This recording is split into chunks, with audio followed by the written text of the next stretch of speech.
Welcome back. Hope you enjoyed lunch. Our first speaker this afternoon is Cody Norling, who is a visiting assistant professor of musicology at West Virginia University. He is a scholar of American musical life in the long 19th and early 20th century, whose research explores the varied performance contexts and repertoires that once characterized the nation's operatic cultures.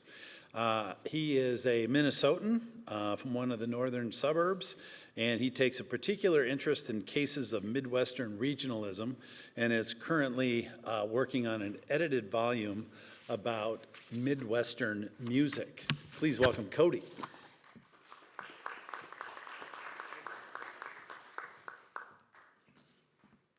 Thank you.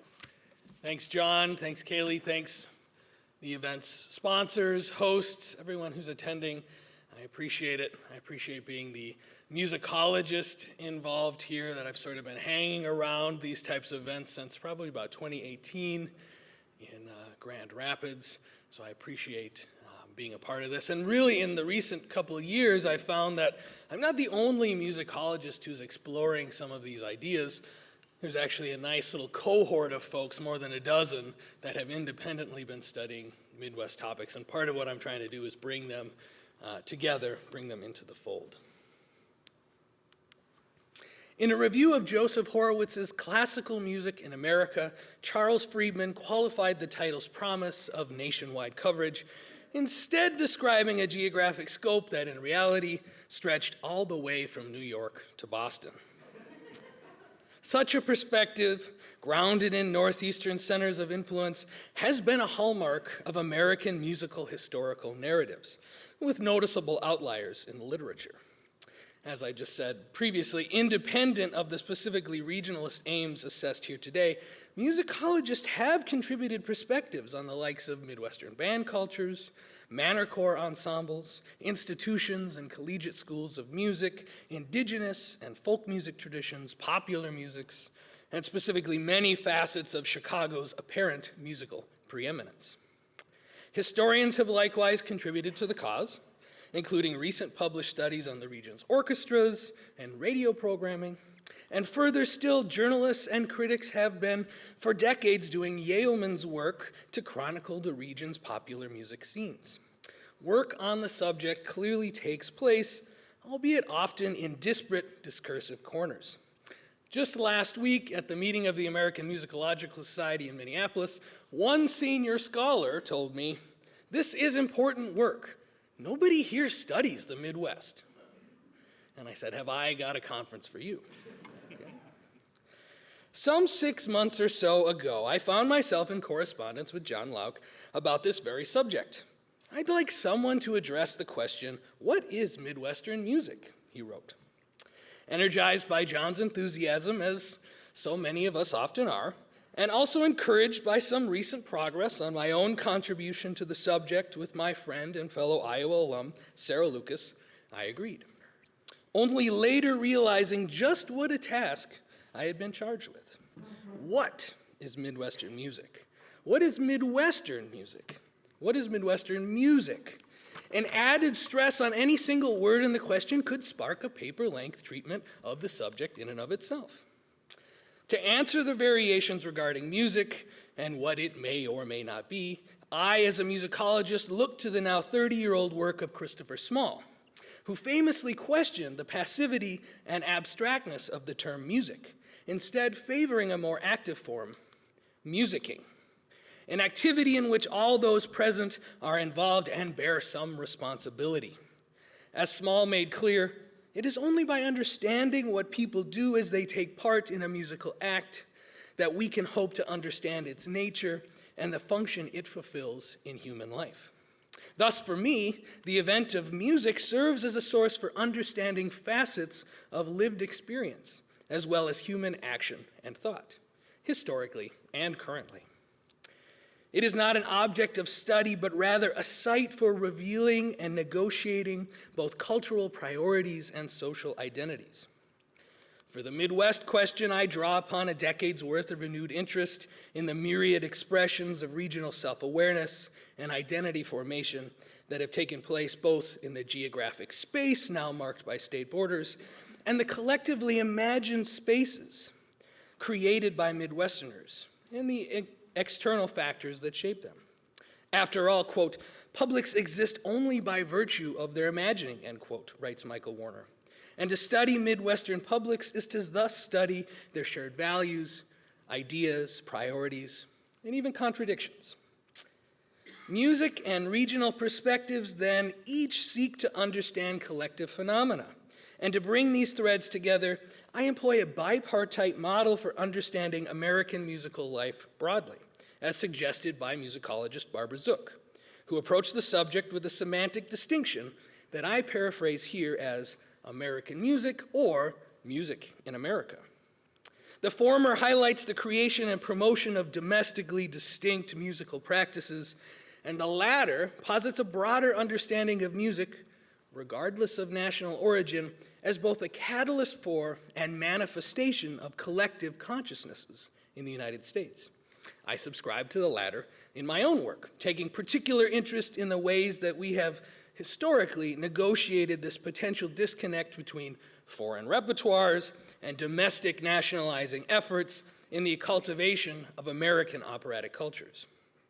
So to address the prompt, I indulge your patience as I first reframe the question, intending to bring the study of specifically Midwestern musical practices into the same analytical field as those adopted or transplanted from elsewhere in the service of the self-same impulses to bolster regional self-awareness.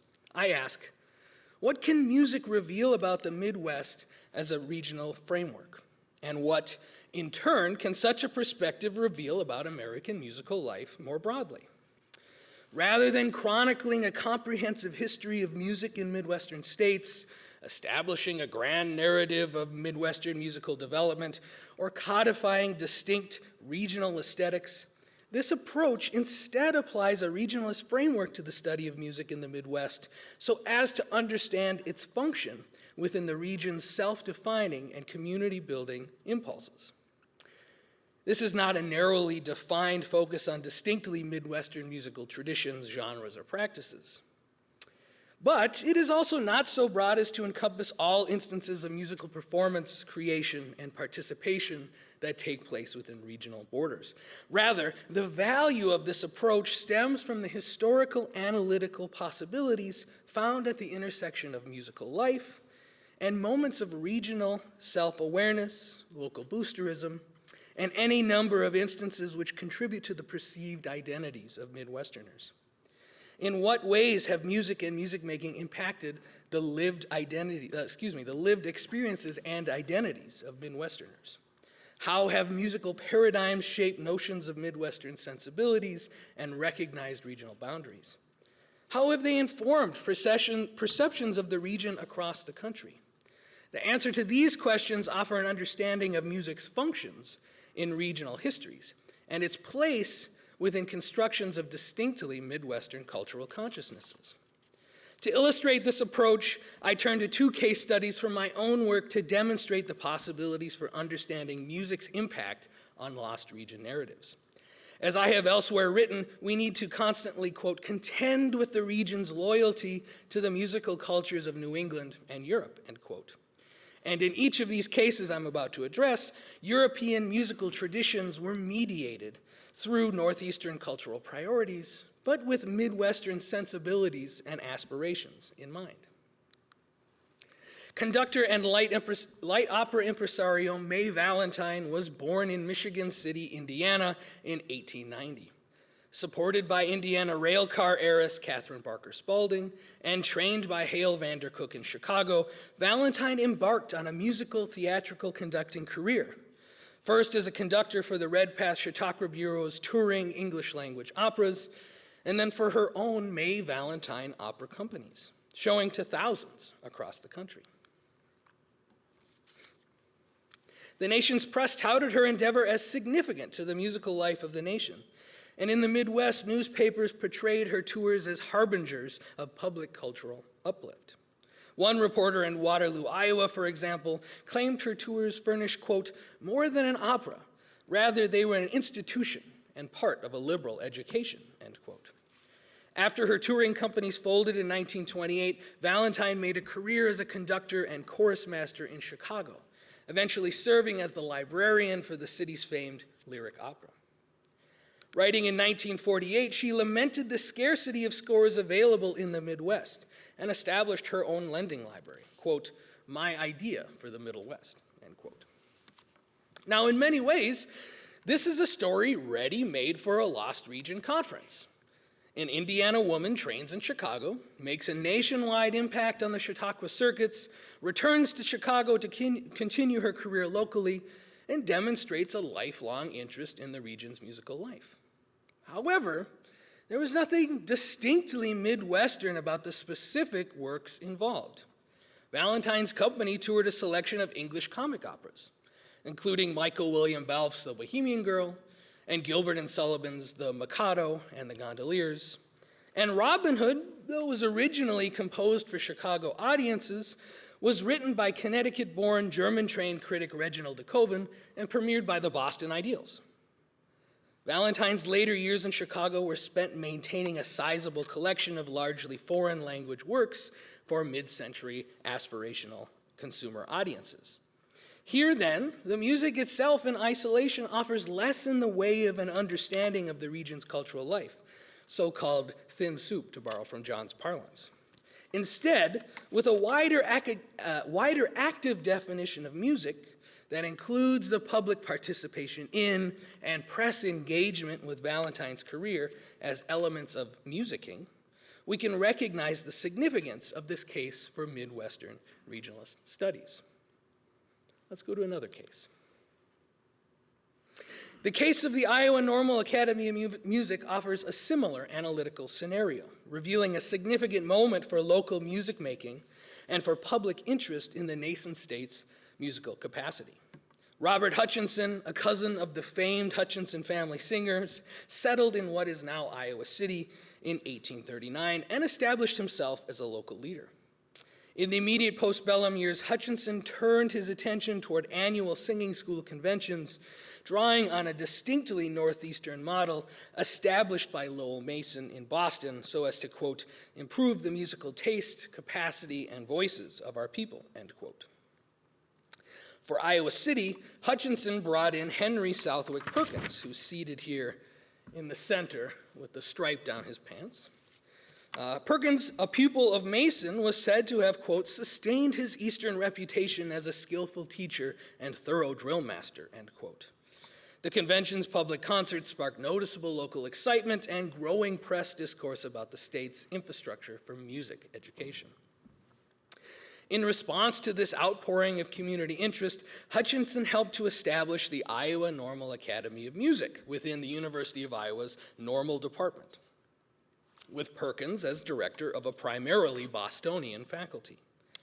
The normal school model itself is a product of New England and spread throughout the Midwest to meet a growing demand for teachers, a quote-unquote present pressing necessity, reported the Iowa City Republican in 1866.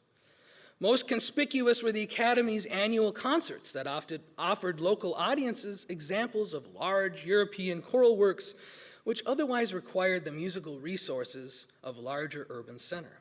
Haydn's Creation, Mendelssohn's Elijah, Handel's Messiah. The press and the public lauded each of the Academy's 5 seasons, but with the university's divestment of its normal department in 1871, the Academy closed almost as quickly as it arose. Now, on the one hand, this is a story of Northeastern cultural influence. Hutchinson was not a son of the Midwest, neither was Perkins. The singing school tradition they drew from was not inherently Midwestern, nor was the normal school model adapted for their academy. And the repertoires it taught and promoted were ultimately beholden to the priorities of Boston and Western Europe. What is more, when the university eventually established the permanent and current School of Music in 1919, Carl Seashore, the Swedish professor of psychology, brought in Bostonian Philip Greeley Clapp as director. And yet, on the other hand, these elements coalesced in a distinctly Midwestern moment of burgeoning cultural self-awareness, nascent political, economic, and infrastructural self-sufficiency, and local civic pride that were all, quote, in keeping with the young, thriving go-ahead state of Iowa, as Perkins later recalled. The Academy's significance within the Midwest arose from an investment in community music engagement and the subsequent public discourse that surrounded it. So, you see, to answer the question, what is Midwestern music, we would do well to avoid a potentially quixotic pursuit for Midwestern musical urtext alone. Instead, also looking for these opportunities to apply a broader analytical gaze to understanding musical moments that reveal new insights into regionalist perspectives, events, narratives, and lived experiences. This lies not in any one distinctive musical practice or tradition. Rather, it can be seen in the region's capacity to adopt, adapt, and mobilize disparate musics to bolster local and regional identities. We can approach these cases with a rich definition of musical engagement in mind, bringing a certain utility and historical empathy to all forms of participation in the Midwest and among Midwesterners who, again, to borrow from Small, all hold responsibility as historical actors regardless of the far-flung origins of the musical traditions involved. Other recent examples of this approach to Midwestern topics include a study of the Ballet Russ's Midwestern tours, amateur salsa dancing communities in Urbana, and alternative country aesthetics in the post-industrial Midwest. It is clear we are still in a time of, quote, outreach and alliance building, end quote, and bringing these contemporary musicological perspectives into the fold can only sharpen our historical analytical tools for recognizing music's varied function in Midwestern life. Thank you.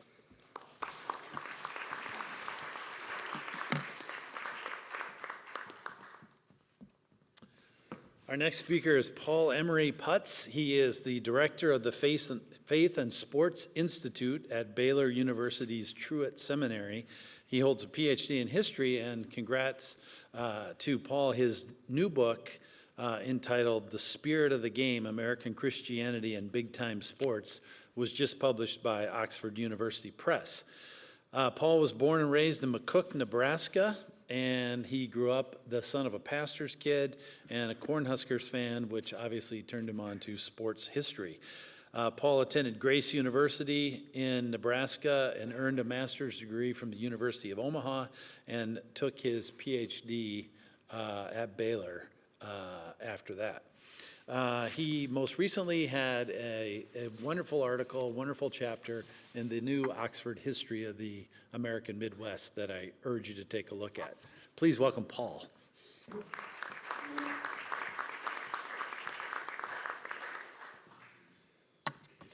All right. Thank you, John, and thank you all for being here. In 1893, Willa Cather was a student at the University of Nebraska, where she served as editor of the student newspaper. The sport of football had arrived on campus a few years before. Transplanted from its origins in the elite institutions of the Northeast, Harvard, Yale, and Princeton, it was now embraced by state institutions and liberal arts colleges in the Midwest. But it also faced heavy criticism. It was too violent, too rough, its critics claimed. It distracted students from the mission of higher education. Willa Cather would have none of it. Writing in an editorial, she said this, quote, "It makes one exceedingly weary to hear people object to football because it is brutal. Of course it is brutal. So is Homer brutal and Tolstoy. A good football game is an epic. It rouses the oldest part of us." Cather's words, while perhaps overwrought, strike at the heart of the significance of sports. Sports matter because they are embedded within cultural narratives that a community tells about itself. They are a drama, an epic, woven into the history of a place and experienced in the shared and embodied rituals of a season. To understand the Midwest, we should look at the role sports has played in helping to give shape and structure to a regional identity, while also serving as a cultural text through which communities have sought to write their story. In the short time I have today, I'm going to paint with a broad brush, and I'll try to do two things. First, I'll consider what, if anything, constitutes a Midwestern sporting ideology. And second, I'll try to identify some examples of this ideology in action as it reflected and shaped cultural narratives surrounding Midwestern identity. Let's start with some context. In their modern form, American sports took root and spread across all regions of the country in between the end of the Civil War and the start of World War I. We saw the creation of pro baseball, the development of American football, the invention of basketball, the revived Olympic Games, the rise of the sports page in the newspaper, the organization of college and high school sports. All of this took place between 1865 and 1920, setting the stage for the dramatic ascension of sports into a national obsession. Sports were not distinct to the Midwest. Yet there was a sporting ideology that developed particular strength in the region during the early 20th century. It stood in contrast to the Northeast and its associations with the elite gentleman scholar athlete. It was also different from the cosmopolitan immigrant cultures in eastern urban centers like New York City, and it contrasted with the South, where sports were linked with a lost cause mythology that defended a segregated white Southern order. In the Midwest, more than any other region, sports functioned as something like a middle-brow cultural text. The middle-brow project, historian Joan Shelley Rubin has argued, emerged in the early 20th century with the aim of embracing elements of modern consumer society, like cooperation and pluralism and self-fulfillment, while preserving the traditional values associated with 19th century village life, things like moderation, self-control, virtue. On the ground, this meant that sports became a middle space through which Midwestern communities reconcile the tensions of a culture in transition, between innovation and tradition, between commercialism and moral formation, between a social cohesion tethered to assumptions of white Protestant authority and a broadly liberal creed of progress, democracy, and tolerance. To see this Midwestern sporting ideology in action, let's start with Indiana's famous Speedway. Built in 1909, the Indianapolis Motor Speedway was a witness to modernity, an emblem of innovation. It was shaped by the Midwest's growing place as the hub of the American automobile industry. Its very presence stirred the imagination, suggesting all that might be possible through technology and the human will. Those ambitions were on display each year at the Indianapolis 500, which became a major sporting spectacle by the 1920s. Yet the Speedway also celebrated a vision of the past. The deadly risk taken by early drivers was framed as necessary and heroic, evincing the character of the pioneers of the previous century. Nostalgia for the glories of past races emerged almost as quickly as the first races were finished, becoming a central part of the spectator experience. The business booster culture that spurred on the development of the Indianapolis Motor Speedway was also present in the way the Midwest shaped the rise of professional sports. It is no coincidence that the Midwest can claim the first organized pro baseball team, the Cincinnati Red Stockings, who began play in 1869. In football, too, the Midwest was a cultural hearth for pro sports. When the National Football League was formed in 1920, it had 14 teams, and 12 of them were in the Midwest. Along with Chicago, Detroit, and Cleveland, there were mid-sized cities and towns like Canton, Dayton, Hammond, Rock Island, all who fielded teams. Well, most teams from the smaller cities eventually folded or moved to larger settings. The spirit of the league's mid-sized Midwestern origins live on with the Green Bay Packers, located in what is today the smallest market of all the major pro sports franchises. Professional basketball had a similar dependence on the Midwest in its formative years. The National Basketball Association was created in 1949 from the merger of two leagues. One of them, the Basketball Association of America, started in 1946. It was mostly big city owners who created that league. The other league, the National Basketball League, NBL, was formed in 1935 as the Midwest Basketball Conference. The NBL featured teams in Midwestern towns like Akron and Dayton, Oshkosh and Sheboygan, Fort Wayne and Indianapolis. The owners of these pro teams were often local businessmen who saw their franchises not just as money-making ventures, but as a form of civic engagement, an opportunity to promote and invest in their communities. From the foundations they laid, professional sports leagues expanded into major corporate enterprises with franchises that continue to provide a forum for Midwestern identity to be displayed and reinforced. The Midwest also embraced college and high school sports. In the 19th century, advocates of a movement called muscular Christianity had helped to make sports respectable to upper and middle class communities by claiming that athletic participation could build character and instill moral values in young men, but only if it was conducted in alignment with the principles of amateurism. In the 20th century Midwest, however, a more ambivalent perspective emerged. A desire to both embrace the consumer spectacle of big-time college and high school sports while also promoting and cultivating moral values through the game. This perspective was embodied in the region's leading college conference, the Big Ten.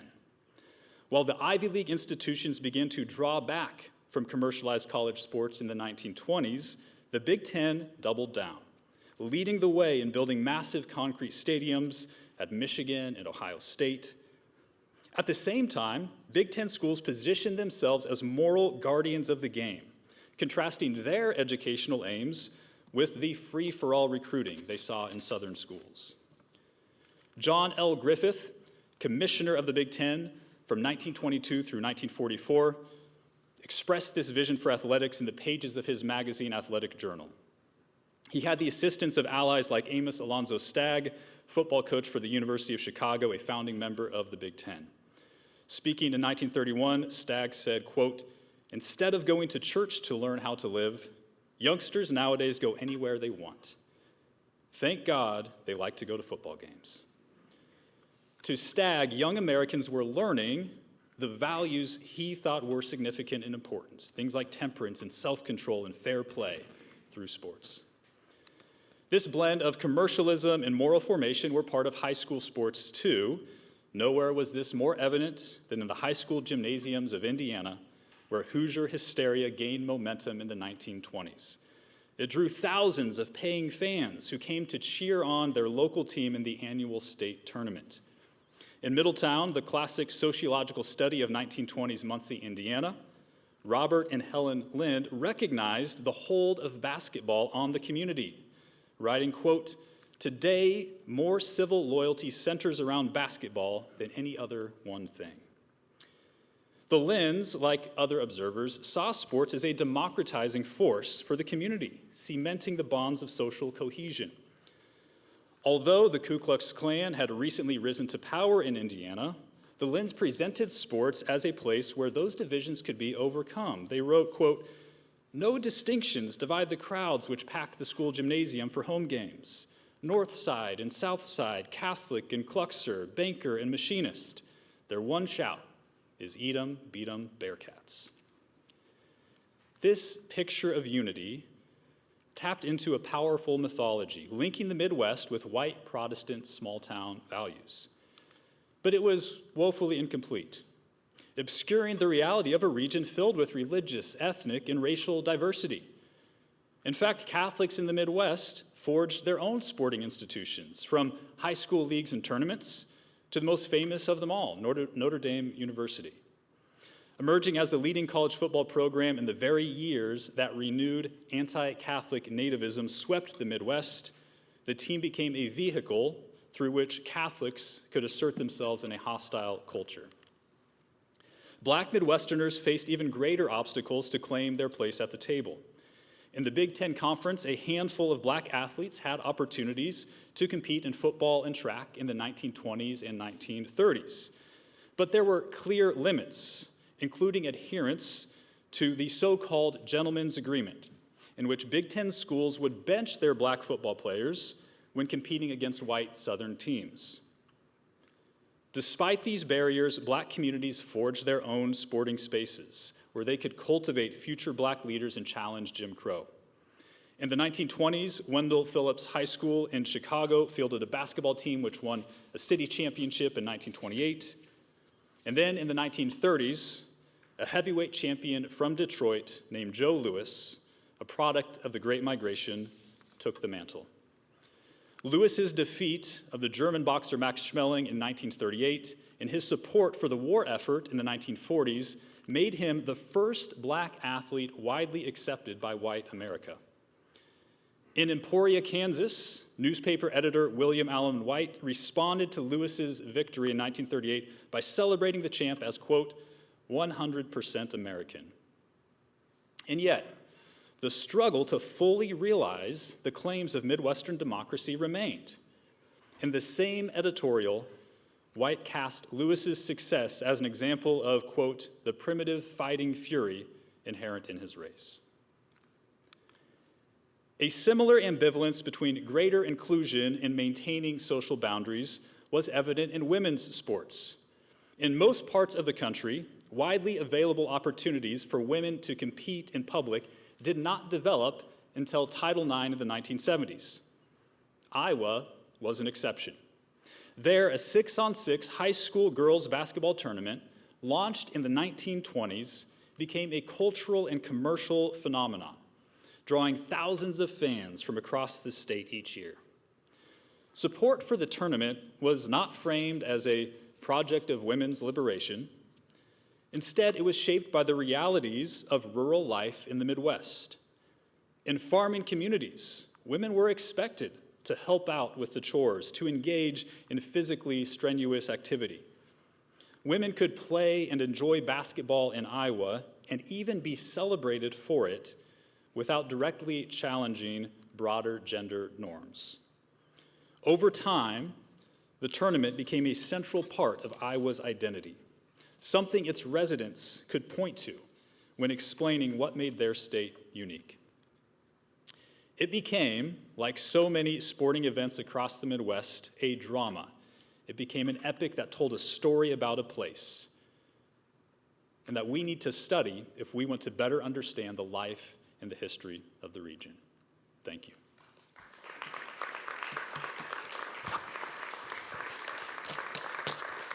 I'll just add, these are a number of books from historians that in some way use sports to tell the history about people and places in the Midwest.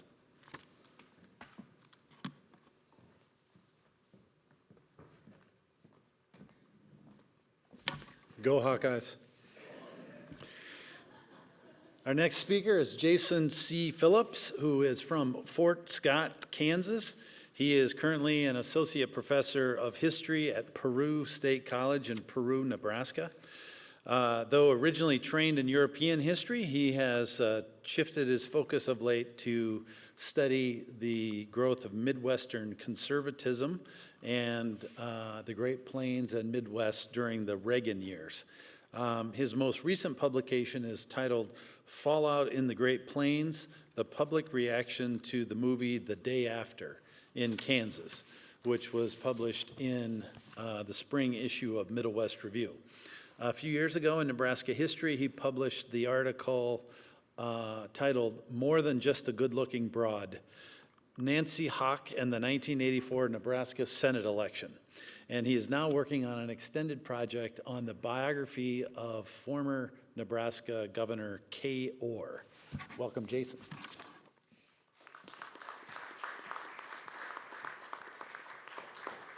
All right. Well, thank you, John, and thank you to everyone who helped make this conference possible. My paper is about the Midwest and the new history of conservatism, particularly the current role, or really kind of more lack of a role, that the Midwest plays in traditional narratives. So when we look at the history of conservatism, we really kind of have two different strands of thought. Typically, we have sort of an approach of sort of the intellectual movement, kind of the traditional George Nash sort of approach. We have the World War II gets over, and everything's kind of floating around until William F. Buckley forms National Review in 1955. They spend a few years kind of hashing things out, the classical liberals, the traditionalists, the libertarians, before Frank Meyer arrives at fusionism, and everything works out smoothly for them. Well, I think it's George Nash and several others have really kind of made an interesting case But I think that, one, the date of 1945 is a little bit subjective. I think it can be extended further into the past. For example, most of the ideas that come to be associated with fusionism, a halt to the welfare state, a halt to the spread of communism, would have been fairly normal thoughts throughout Chicagoland, coming from Robert McCormick and the Chicago Tribune and WGN. I think there's quite a bit of the old right that really kind of continues on in the intellectual tradition. Further, the Midwest itself would be very much added to this narrative by focusing a little bit more on the old right. When it comes to sort of more academic approaches, historians have typically started to really look at the Sun Belt, sort of the spread into the West, trying to get to Reagan and Goldwater as quick as they can, and really kind of looking at sort of the flip of the South. This really focuses on grassroots conservatism, which is a sort of a needed corrective to the more intellectual accounts.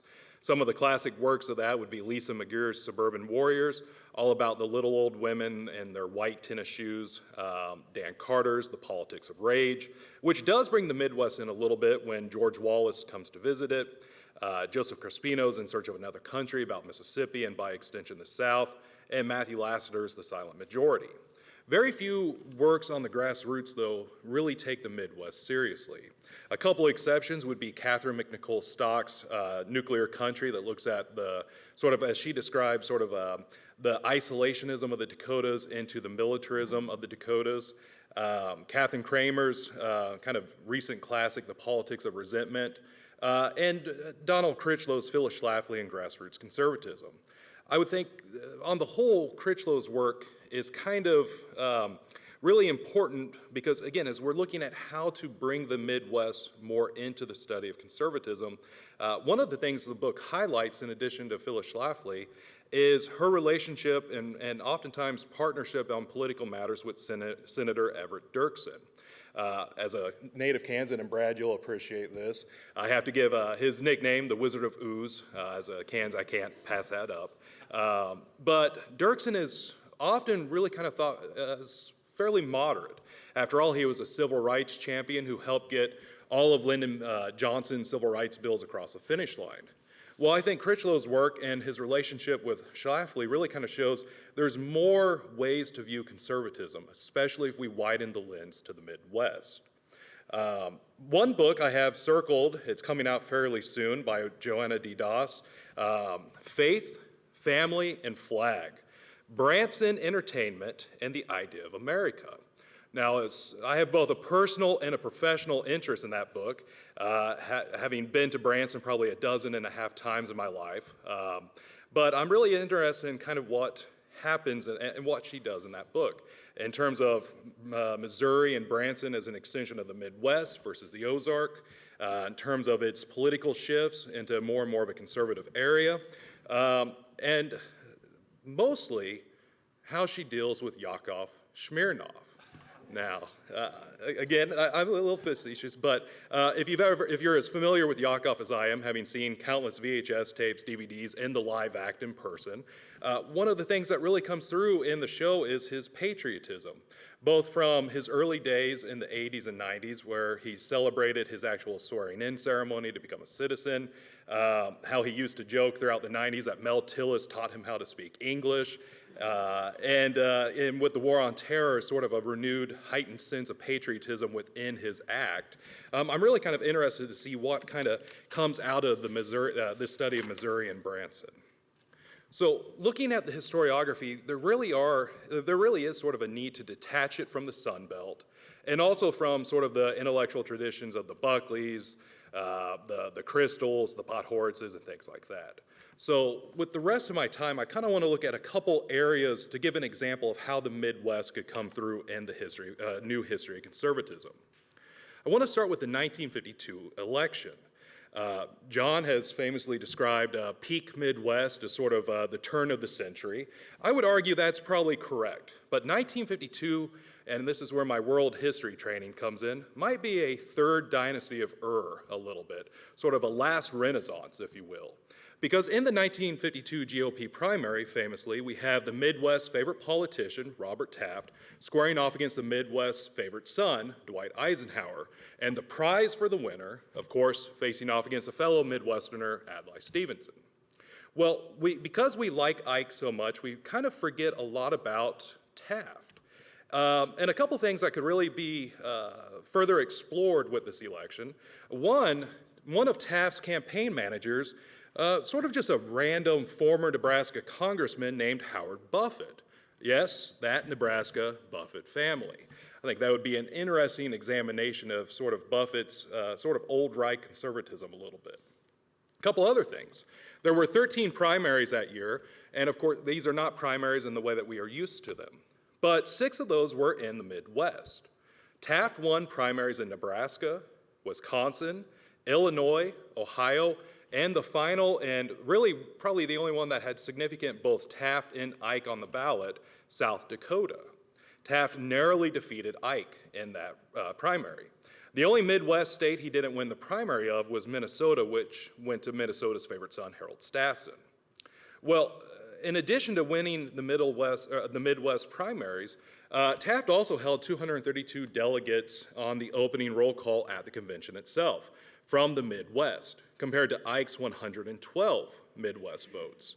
In fact, before the first ballot could close and you start to have a big shift in the votes to Eisenhower, the Midwest held, with the exception of Minnesota, for Taft. So when we think about the 1952 primary, we typically think of the moderate republicanism of Eisenhower squaring off against the conservatism of Mr. Republican Bob Taft. Well, I think you could really kind of see region as much as ideology in this story. A couple other avenues of future research, we can move into sort of the 1980s and 1990s, both the era of Reagan and sort of the post-Reagan era. A couple of governors come to mind immediately. Terry Branstad in Iowa, Kay Orr in Nebraska, who wins the first ever female versus female gubernatorial race in American history. 40th anniversary is coming up next year in 2026. You could also, though, look at John Engler in Michigan and Tommy Thompson in Wisconsin. Now, both Engler and Thompson are, in one sense, fairly conservative, in another sense, kind of the traditional Midwest get things done sort of Republicans. But they both shared a devout allegiance to the pro-life movement. Thompson especially got welfare reform rolling. Engler later also adapted it. And this is welfare reform that set the stage for Bill Clinton and the Newt's welfare reform in Congress in the mid-90s. School vouchers, school choice, which has become a hallmark of every conservative movement in all 50 states, also really started to come to fruition under Thompson and Engler. So when we look at modern conservatism, I think you can see some direct connections between the things in the Midwest, both in adherence to conservatism as traditionally understood, but also a Midwest flavor to it. A couple other things before we move on from Engler and Thompson. Engler, in his post-gubernatorial career, and I should point out he wins a squeaker in 1990, but he wins with over 60% of the vote in both 94 and 98. But post-gubernatorial, he serves at various points as sort of the leader of the National Association of Manufacturers, a major conservative group, especially with deep Midwest roots. But also the Russell Kirk Center. He serves as on the board of advisors. I think he might even still be on it. But a center dedicated to Mecosta, Michigan's own Russell Kirk, a Midwesterner and an early conservative who doesn't quite get enough credit, in my opinion. Moving on to Tommy Thompson, we might not be able to write his book just yet. In preparing for the conference, I did Google search of Tommy Thompson and was shocked to find out that he is actually seriously, his words, seriously mulling over a run for governor in 2026. Now, that might not seem too surprising for those of you who had never heard of him until 10 minutes ago, but I should point out he's in his mid-80s. He would be 86, I believe, when he would be sworn in January 2027. Stranger things have happened. A couple other things we could take a look at. As we look at sort of the modern moment, and I would argue the Midwest is the only real battleground region in America at this moment, and we often take a look at the 2016 election and in regards to that.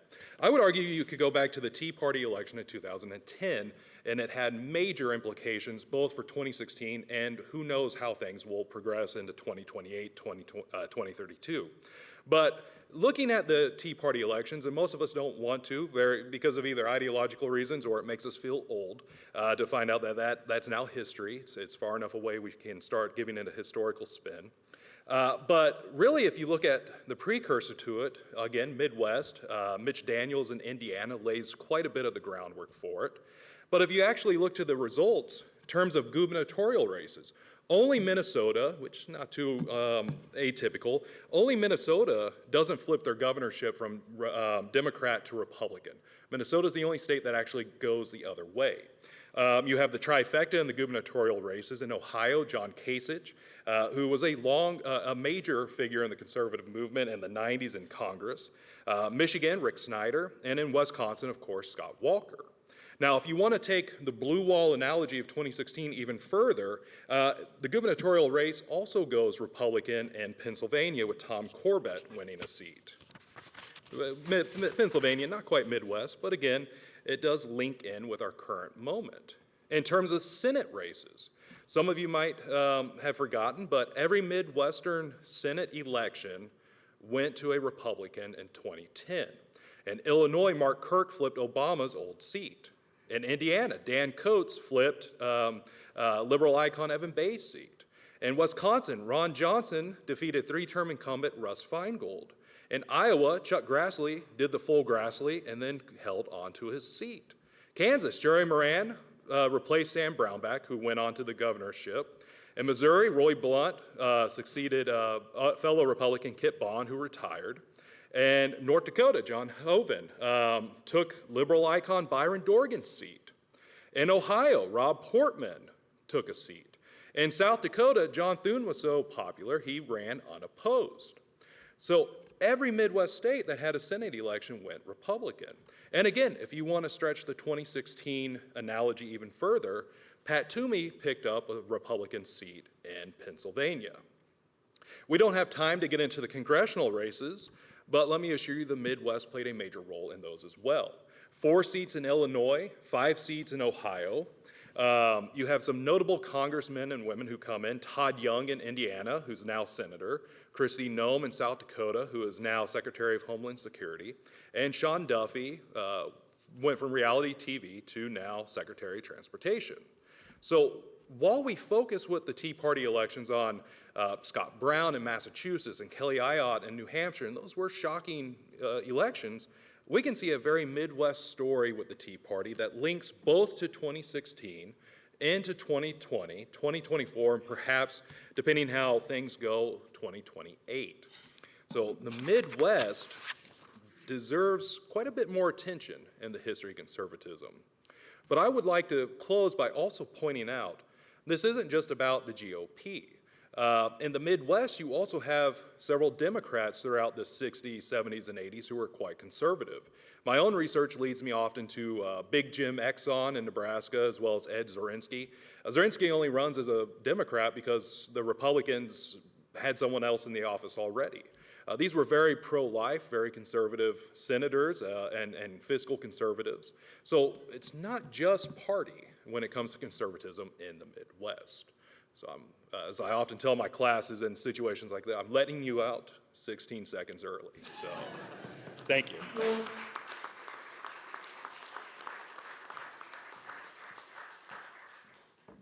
"16 seconds to spare." Appreciate that, Jason.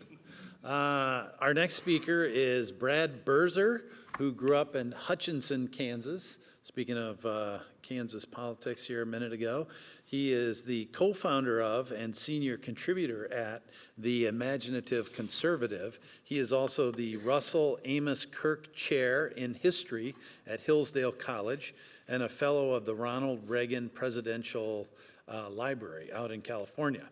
Dr. Birzer is the author of many books. It's hard to keep up with his output, but among those books is a biography of Russell Kirk titled Russell Kirk, American Conservative. And another book is J.R.R. Tolkien's Sanctifying Myth, Understanding Middle-earth. And he is the co-editor of the book, The American Democrat and Other Political Writings of James Fenimore Cooper. Please welcome Brad.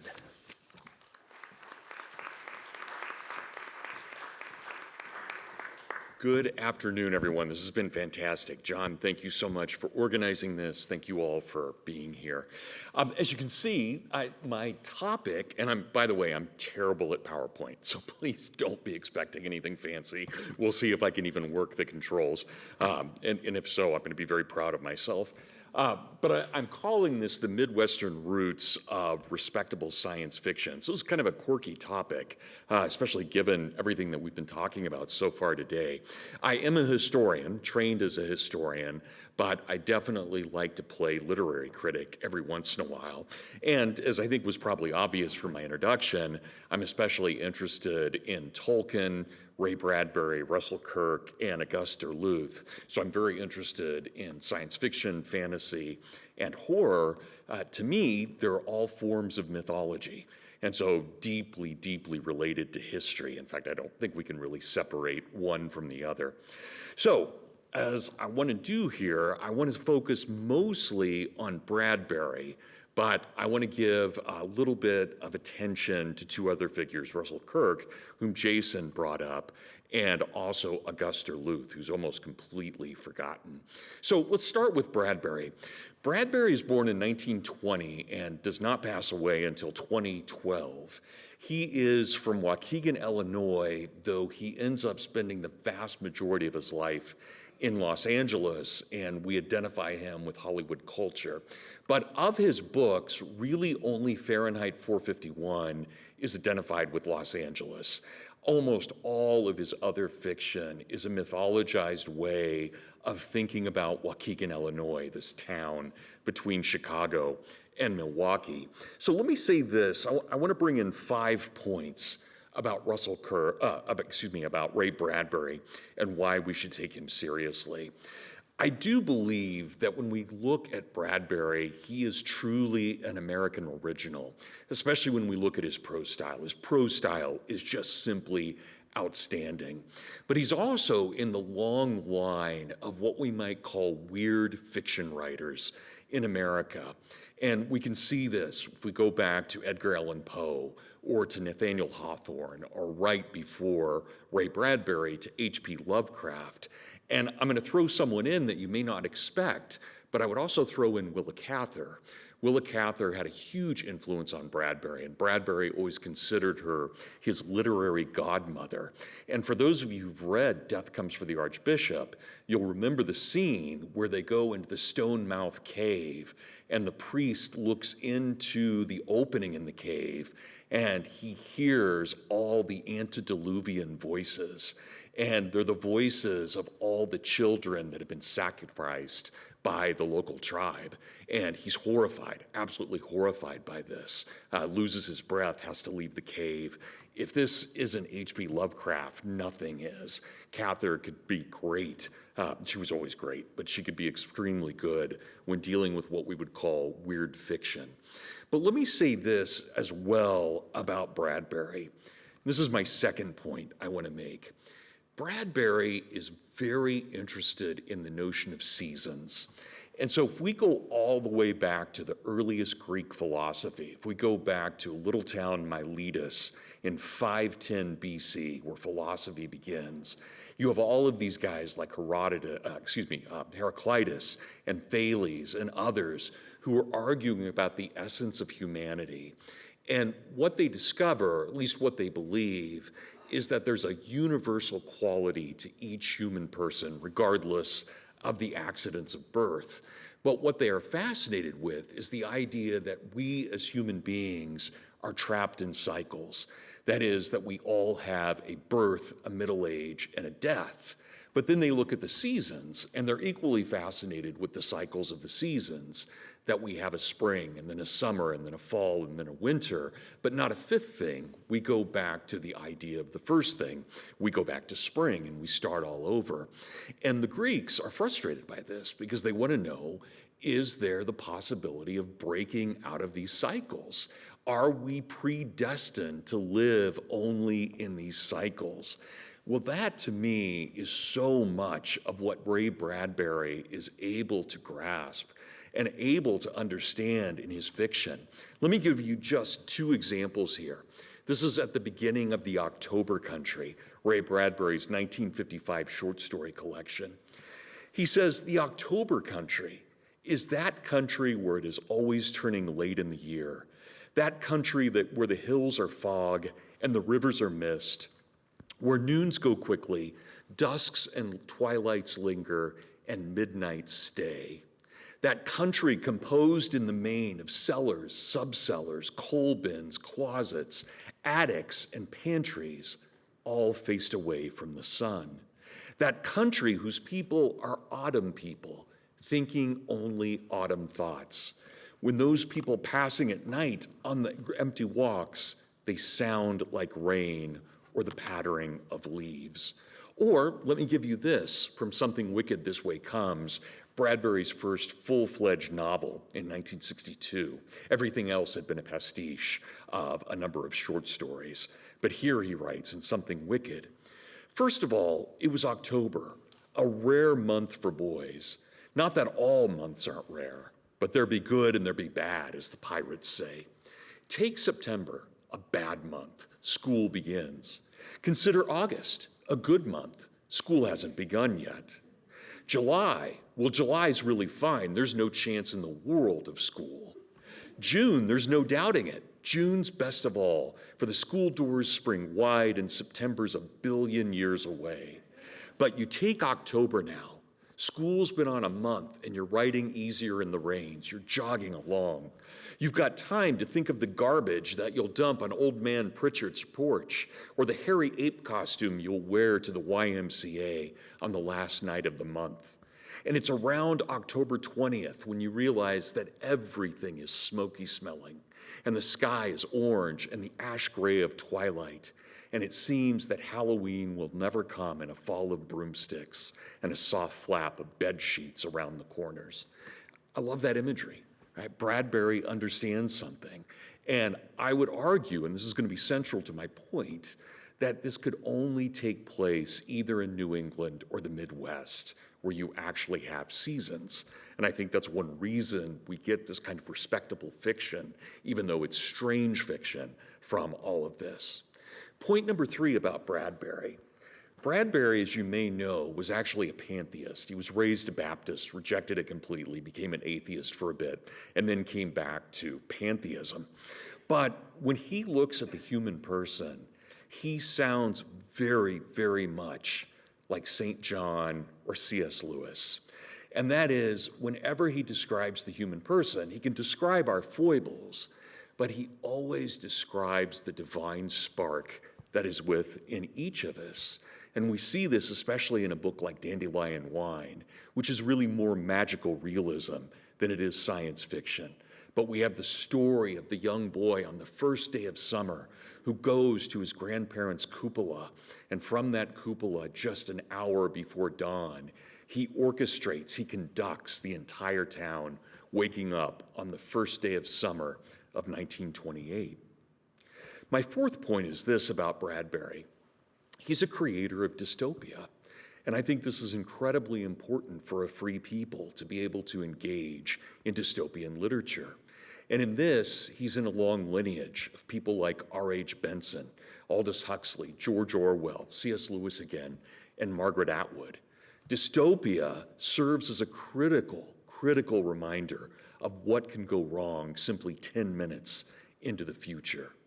As Bradbury wrote in 1950, the future is going to be full of McCarthys and Hitlers and Stalins and Francos of one color or another.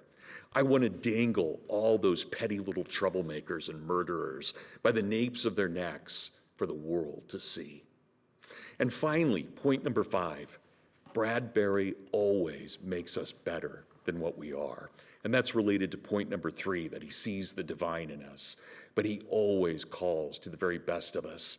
And in the excellence of his prose, he encourages us to be just as excellent in whatever art we're dealing with. Well, the second person I want to bring up is Russell Kirk, 1918 to 1994, originally from Plymouth, Michigan, but ends up staying in his ancestral home in Mecosta, Michigan. He is best known as the founder of post-war conservatism, especially because he had a huge influence on both Barry Goldwater and Ronald Reagan. But what is often not known is that Russell Kirk was a best-selling author in terms of fiction. In fact, his first novel, Old House of Fear, which takes place in Scotland, actually sold over 1 million copies and went through 17 different printings.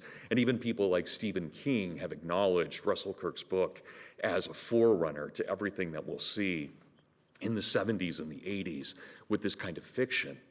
But Kirk also wrote 20 short stories. And in those short stories, they're almost all set in his hometown of Mecosta, Michigan, what he calls Bear City. And even though it's Mecosta County, he calls it Pottawatomie County. And he has this interesting note. So here's this deep conservative, but he's equally concerned about the environment and coming from a Christian perspective that we must conserve what God has given us. And what he posits is that because the original settlers of Michigan were all these timber barons, they literally and symbolically raped Michigan. And therefore, they opened Michigan up to all kinds of evil. This is what, and Kirk seems to have believed this, not just in his fiction, but in his actual life. This is what he says about his home county. A fatality clings to some places, not merely to historic houses or battlefields, but to obscure corners recorded only in the short and simple annals of the poor. One such place, almost at the back of my old house in Mecosta, Michigan, is a derelict field with woods around it. I guarantee you the spirit there is malevolent. And then Kirk gives a very grotesque real-life example in which a number of children are invited over, and here are Kirk's books. A number of children are invited over to this area that's malevolent, and they find that there's a family there where the mother had just given birth to a stillborn baby. And so they, and no exaggeration, they were using the baby as a soccer ball in the back. This is the kind of horror that Kirk is talking about that arises in a place like Michigan. But he also has this beautiful ancestral home called Piety Hill. And Kirk seems to have believed that it was a guardian to purgatory or to hell, and that it served as a kind of medieval watchtower over all of this. All right, well, for my last point, I want to turn to one last person, a guy by the name of Auguste Derluth that almost everyone has forgotten. Derluth is from Sauk City, Wisconsin, and he is very taken with the horror fiction of H.P. Lovecraft. And so he founds what was the most important horror imprint in America called Arkham House. And Arkham House ran from the late 1930s until, as far as we know, about 3 years ago. Its website went defunct in 2022, and it looks like the company is dead. But it's amazing to go back and look at who they published. Not only did they publish H.P. Lovecraft, but they published Clark Ashton Smith, Donald Wundry, Robert Bloch, who wrote Psycho, Algernon Blackwood, Robert E. Howard, who wrote the Conan stories, Lord Dunsany, Seabury Quinn, and a number of other figures, most importantly, Ray Bradbury. And so out of Arkham, there was a legitimization of what would have once been considered extremely pornographic, and that is pulp fiction. And Arkham House takes a number of these really, really good writers and legitimizes what had been in the dime stores and in the drugstores, literally put right next to the pornographic magazines, horror and fantasy and science fiction. So, how do I want to conclude here?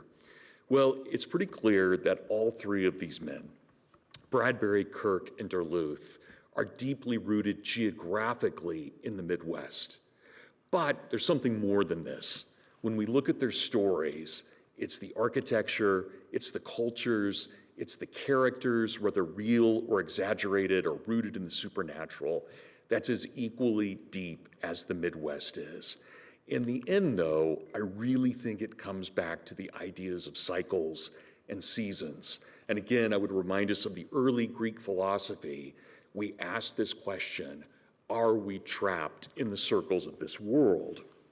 And when we look at these three authors, they're not so certain that we're not. We may be predestined to a kind of purgatorial hell, such as the Midwest.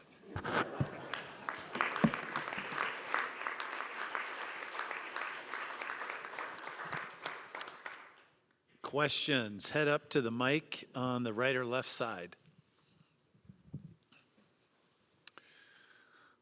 Well, Paul, just to follow up on what we were talking about before the panel, my wife and son are down at the state football championship, and the good guys are down 17-14. So if I'm checking my phone a lot here, that's why. I'm not being rude. All right, Sam. Thank you, everybody, for your papers. This has been a great panel. This is a question for Paul. Could you speak to a little bit more about the potential conflict between the amateurism of college sports in the Midwest versus the consumerism of professional sports, and the different, I'm thinking of the distinction between sports cultures for Midwestern states that do not have a Big Four professional sports team like Nebraska or Iowa versus states like Ohio or Wisconsin where you have a mixture of both.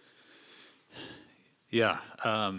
So I think what's unique about the Midwest, what I found when I looked into the ideologies that are connected to sports, is on the one hand, there's clearly big money being spent in so-called amateur sports, and this is from the early 1900s. We see this happening. But at the same time, what makes them distinct from professional sports, it's not that money's being spent, it is linking it with an educational institution, linking it with the idea that the people who are playing the sport are still being formed and shaped. So the men who are playing pro sports, they're already made. They are what they are, and there's not the moral formation component. College sports wanted to continue to find a way to hold on to the idea that sports is a venue for moral formation. At some places, that meant we need to get rid of big-time sports entirely. The money is going to drive people away from that. And even at the University of Chicago, which I mentioned, by the end of the 1930s, they eliminate big-time football because they feel they can't hold those things together. But generally, the Big Ten is the conference that, for better or worse, is both big-time in sports, and they're going to have as many fans as possible. They're going to have the best teams, but they're also going to have a high value on academics. They're going to continue to see themselves in this moral sense. And I do think there's probably something to be said about the place like Nebraska, where I'm from, or you see Wisconsin and Iowa, some of these places where a state school encompasses the whole state and the community gets behind it. But there's also something to be said about the willingness to abide commercialism that we see in the Midwest. So, yeah, the overlap certainly is the money being spent, but it's the moral formation aspect. The young people are being formed here that makes it different.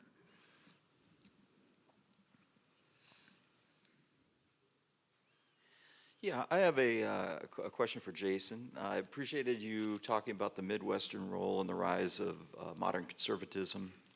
And I was thinking, you brought up Robert Taft as really the great champion of, the first great champion of modern conservatism within the Republican Party.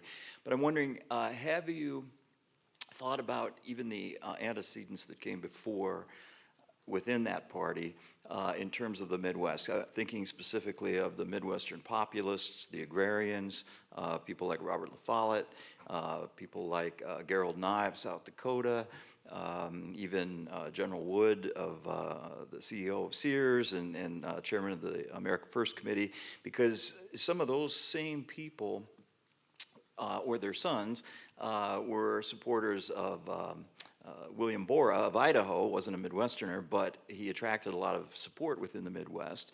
And they were people who, there are links in their thinking between that older, what would have been seen as a liberal tradition within the Republican Party, and then the modern conservative movement of Taft and Goldwater. A certain populism, an emphasis on nationalism, suspicion of Wall Street, emphasis on principled politics versus just this pragmatic, thirst for power and money and all of that. And so it seems like that's even down below the surface of the 1940s. You did have a tradition already that a lot of that was rooted in the Midwest. Yeah, no, thanks for the question. One that immediately comes to mind is Charles Curtis in Kansas, vice president for Coolidge. Kind of comes to mind as sort of a part of this old right. And again, it comes down to, you have agrarian populism in the 1890s into the early, 20th century. But then you also have the hard money, kind of thought of as the conservatives within the party. So some of those issues, how they relate to the conservative movement today, it gets a little dicey because there's various roads that all of this could go down. And that's kind of why I'm, at least for the moment, really kind of sticking with Robert McCormick and sort of looking at, in my opinion, it's not so much a post-war as much as it's an anti-New Deal conservatism that really kind of links into modernity. I think behaviors and some aspects of the populism, it lasts, especially on the grassroots level. But for where I'm at right now, I'm more comfortable with seeing the opposition to the New Deal, red baiting in the 20s, but also in the 30s as sort of precursors a little bit. Thank you. For the record, Jeff, William Bora, born on a farm in Illinois and went to the University of Kansas. So he has a claim. So 2 questions. One about Russell Kirk. Brad, this is really aimed at Jason, but reading Brad's biography of Kirk and then the letters of Kirk years ago and writing on them, I reached the speculative conclusion that what made Kirk such an odd fellow in the second half of the 20th century was that the kind of conservatism that he was offering under just the name conservatism was really just a Midwestern spirit, particularly with his sort of America First approach to the wars of the world, all of which he opposed, even the American Revolution, if I'm recalling correctly. So that's one question. It's just what can you say about Kirk as specifically Midwestern, and maybe that accounts for the weird way in which he interacted with Buckley and other conservatives. Another quick question, Brad, about Duluth is, I've read Sweet Land of Michigan to my kids to make sure that they're appropriately patriotic about the Great Lakes state, and then Duluth's Father Marquette and the Great River, which is an absolute classic that every Catholic child needs to read. So he's not totally forgotten, but he wrote so much. Why do you think so much of it has been obscured or gone out of print? You go ahead first. Well, so when I think you're right that Kirk, part of it is sort of this Midwestern, aspect, and he has a falling out with Buckley, and a lot of it really kind of with most, really kind of the National Review crowd, but we look at Kirk, but where does he kind of trace conservatism back? He goes a little bit beyond America, which is kind of, looking at Edmund Burke a little bit and moving forward with that. And so some of that is kind of what drove some of the other conservatives away from him a little bit. But, from how I read Kirk, I prefer Kirk over Buckley, but I'm also a Midwesterner. So it's, but yeah. Thanks, James. Duluth is a really interesting figure, and he's got a great biography. He's an entrepreneur. He is just a writer nonstop. I mean, he's just constantly writing. And so much of what he wrote was ephemeral because he wrote those columns for the Madison paper. And yeah, that was, I think, his main source of income, and he was doing well with that. But I think one of the reasons we've forgotten him, and I think it's one of the reasons we've forgotten Christopher Dawson and other figures as well, I think Vatican II just kind of swept them away. These are really old pietistic Catholics, and Duluth is really writing old school hagiography when he's writing those saints' biographies. And so I think it just goes out of fashion in the 1960s, and I think he's kind of swept away with that. And you know, there's a bit, now we remember Chesterton, but we hardly ever remember Belloc. I mean, some people do, but hardly any. He's been kind of swept away as well, and I think that all really happened with Vatican II. Okay, thank you, everybody. We will take a break.